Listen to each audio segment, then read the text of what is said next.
Assalamualaikum warahmatullahi wabarakatuh. Bismillahirrahmanirrahim. Allahumma sholli ala sayyidina Muhammadin wa ala alihi wa sahbihi ajma'in, amma ba'du. Ja'alanallahu wa iyyakum min ahlil khairi was sa'ada fid dini wad dunya wal akhirah, wa sahhalallahu umurana wa umurakum wa umur ummati Muhammadin sallallahu alaihi wasallam fi sairil alam, khususan fi Palestin wa ghairiha. Amin Allahumma amin.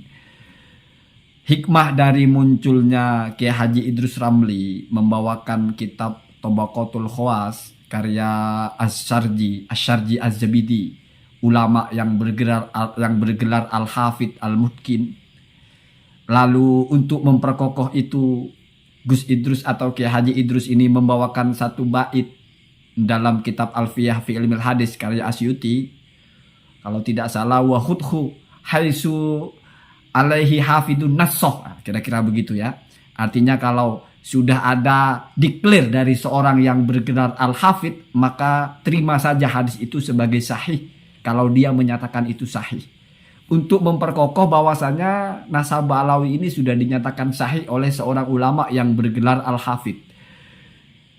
Maka lalu Gus Jazuli muncul dengan membawakan 3 kitab di mana itu mengungkap sikap Gus Jazuli sebetulnya, yang sebenarnya.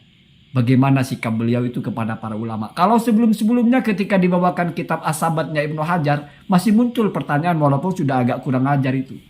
Ibnu Hajar ulama nasab apa bukan? Masih muncul pertanyaan begitu. Yang kedua, kitab ini mengisbat apa bukan? Artinya tidak serta-merta menolak Ibnu Hajar salah, enggak. Tapi masih menarasikan pertanyaan-pertanyaan. Ketika membaca kitabnya Murtadho Az-Zabidi, kitab Ar-Raddul Jali, masih ini kitabnya Az-Zabidi apa enggak? Artinya masih tidak berani terang-terangan mengatakan Az-Zabidi salah, Ibnu Hajar salah. Lalu ketika muncul Asy-Syarji ini, Tabaqatul Khawas, dengan bermodal 3 kitab, maka muncul sikap aslinya. Yang pertama, di kitab pertama yang dia bawakan, ini saya resume ya. Ketika membacakan kitab Al-Muqaddimat fi Ilmin Nasab ya, bahwasanya salah satu yang berbahaya dalam ilmu nasab ini adalah ada orang-orang yang sembarangan menukil kitab. Jadi dia baca kitab, dia tulis, ya taqidu alla anna kullama yutba'u haqqun. Dia meyakini bahwa semua kitab yang dicetak itu adalah benar. Gus Jazuli membacakan kitab ini dalam rangka menolak kitab Tabaqatul Khawas. Ya mungkin maksudnya mau menolak Kiai Idrus. Kenapa? Karena Kiai Haji Idrus ini kok mengutip kitab Tabaqatul Khawas. Jangan-jangan Gus Idrus ini masuk kepada yang diceritakan di sini, yaitu yang ngutip kitab sembarangan. Kalau orang ngutip kitab sembarangan, berarti yang dikutip kan yang bermasalah. Artinya apa, yang dikutip ini nggak jelas. Lah, yang dikutip kitabnya Al-Hafidh Az-Zabidi, kok yang mengutip dianggap sembarangan. Berarti kan Anda menuduh Al-Hafidh ini sembarangan, asal nulis. Sehingga yang bawahnya yang mengutip pun dianggap mengutip sumber yang tidak jelas. Kalau dinaikkan lagi, bahkan Gus Jazuli menjelaskan dari mana Al-Hafidh ini mendapatkan informasi itu. Dari kitab yang sebelumnya ya, Al-Ahdal, dari kitab yang sebelumnya. Berarti di matanya Gus Jazuli itu, Al-Hafidh Az-Zabidi ini juga masuk kepada yang berbahaya itu. Yang asal kutip, asal comot, meyakini semua yang ada itu benar. Mikiro Pak, mikiro. Kitabnya seorang yang bergelar Al-Hafidh, karena tidak sama dengan pendapat Anda, karena di situ kok nggak membatalkan Ba'alawi, lalu oleh Anda diserang kitab itu membawakan teori ulama yang mana isi dari teori itu berbicara tentang penyakit dalam ilmu nasab, adanya orang-orang yang asal comot. Berarti ulama itu Anda bilang asal comot. Ini anak SD paham Pak logika ininya. Kalau normal berpikirnya. Bukan saya memframing, saya mendudukkan logikanya. Begitu cara memahami kitab ulama Pak. Mungkin Gus Jazuli tidak memahami sejauh itu, atau sudah tahu, atau bagaimana. Logikanya beginilah. Ada teori bahwasanya banyak orang-orang bodoh yang asal bicara. Dan orang ini asal ikut, asal nyomot. Lalu ada Gus Idrus. Kalau misalnya Gus Idrus yang dianggap orang bodoh asal comot, nggak masalah. Silahkan gitu. Tapi apa sih yang dinukil oleh Gus Idrus? Kitab Tabaqatul Khawas karya seorang Hafidh, Al-Hafidh. Oleh Gus Jazuli dipersoalkan Gus Idrus ini karena menukil kitab itu. Karena kitab ini dianggap tidak layak untuk diikuti. Kalau misalnya kitab ini layak diikuti, tidak mungkin Gus Idrus asal comot. Asal comot. Artinya asal comot itu kan nyomot sumber yang tidak benar. Karena disebut asal-asalan karena meyakini semua yang ditulis benar. Padahal salah kan begitu. Berarti Tabaqatul Khawas ini salah. Setelah itu masih dibedah lagi. Kenapa bisa salah? Karena hanya menukil dari orang yang sebelumnya dan menukil dari orang yang sebelumnya. Disebut khulasatul apa? Tufatul Nahar atau apa dah sebelumnya ya. Saya lupa nama kitabnya. Sampai kepada Al-Janadi. Berarti dianggap kitab Tabaqatul Khawas ini juga sama dengan yang ini tadi yang diceritakan. Yaitu orang yang asal nyatet, asal nemu dia baca langsung dia masukkan dalam tulisannya. Seorang Al-Hafidh di mana dia hati-hati kalau mendapatkan sumber. Ingat bahasanya Rois Am ketika bicara Murtadha Az-Zabidi kan Al-Muhaddis, Al-Hafidh mestinya kan tahu mana riwayat yang kuat, mana yang lemah. Kok diposisikan orang yang asal comot? Lalu kitab yang kedua yang dia bawakan, yang konten saya yang sebelum ini, kitabnya Kashful Wain. Di situ menjelaskan bahwasanya ada satu kabilah namanya Al-Mubahasah. Kata pengarang kitab ini, saya menolak nasab Al-Mubahasah. La na'taqidu annahum asyraf. Kami tidak percaya mereka asyraf. Alasannya apa? Lam nasma ahadan mimman yu'tabaru bihi wa yasluhu ayyakuna mustanadan qauluhu. Kami tidak pernah menjumpai atau membaca atau mendengar satu orang pun dari ulama yang muktabar, yang layak ucapannya dijadikan sandaran, yang mengisbat nasab Al-Mubahasah ini.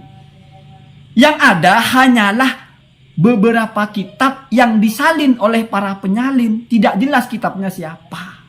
Dan ini tidak bisa dijadikan hujah. Misalnya ada kitab tidak jelas siapa yang nulis. Di situ disebut bahwa Al-Mubahasah ini jalurnya fulan sampai kepada Hasani atau Husaini, itu tidak bisa dipakai lah. Ya kifu alaihil aql, ini tidak masuk akal untuk bisa diterima. Kenapa, Pak? Karena yang menulis kitab itu bukan ulama yang muktabar. Berarti ini bicara Mubahasah, Pak.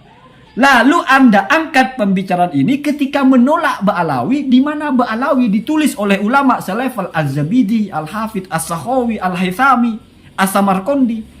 Berarti di pikiran Anda itu ulama-ulama yang saya sebut tadi itu levelnya bukan muktabar, la yu'tabaru, masuk kepada ahadan yang dinafikan.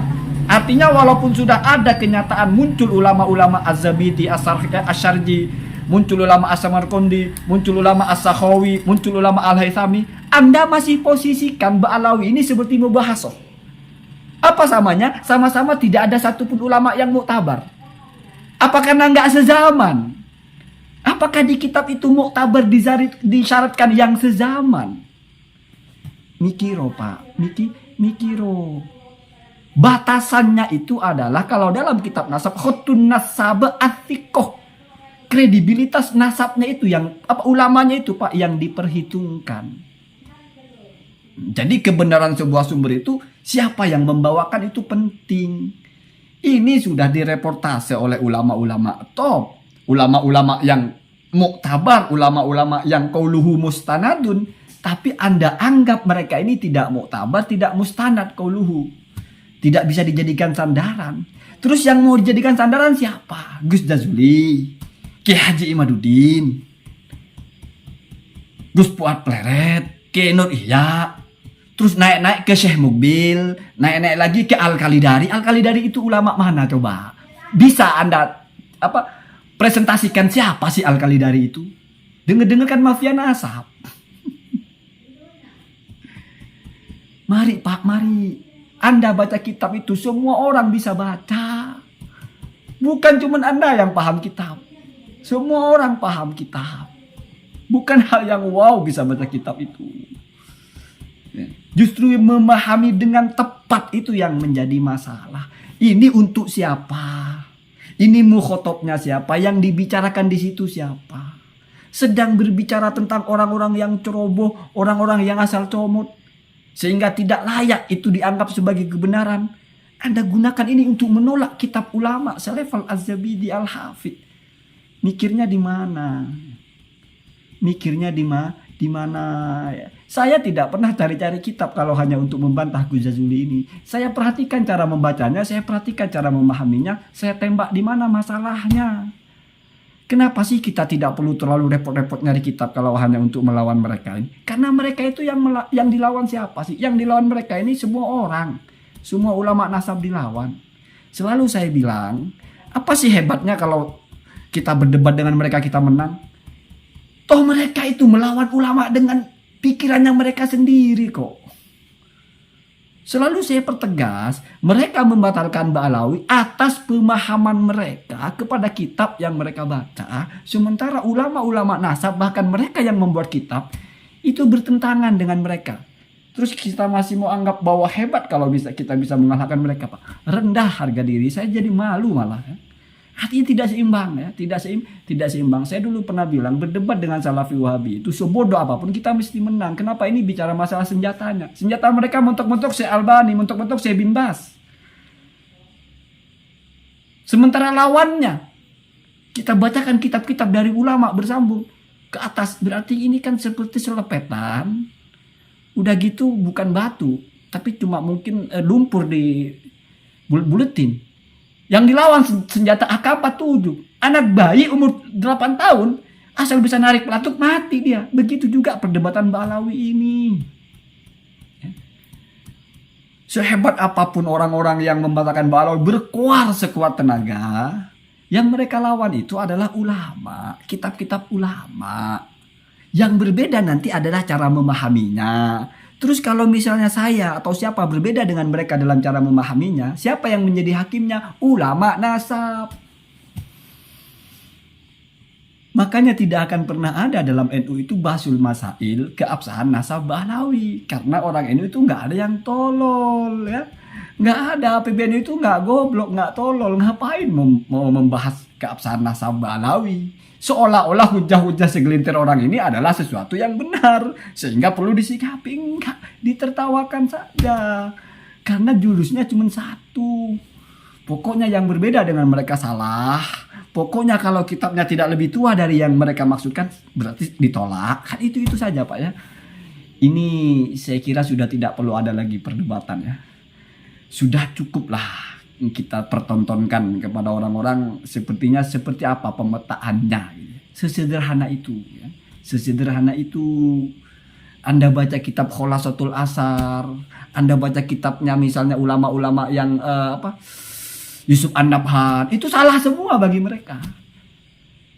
Orang menyalahkan ulama Pak masih diapresiasi asalkan dia membawakan pendapat ulama yang lain. Ini enggak. Ulama disalahkan dengan pemikiran mereka yang diklaim hasil dari membaca kitab. Cara bacanya seperti itu tadi. Tidak paham ini kemana arahnya. Apalagi baca kitab satu halaman hilang pula ya. Allahumma dina ada sabil. Assalamualaikum warahmatullahi wabarakatuh.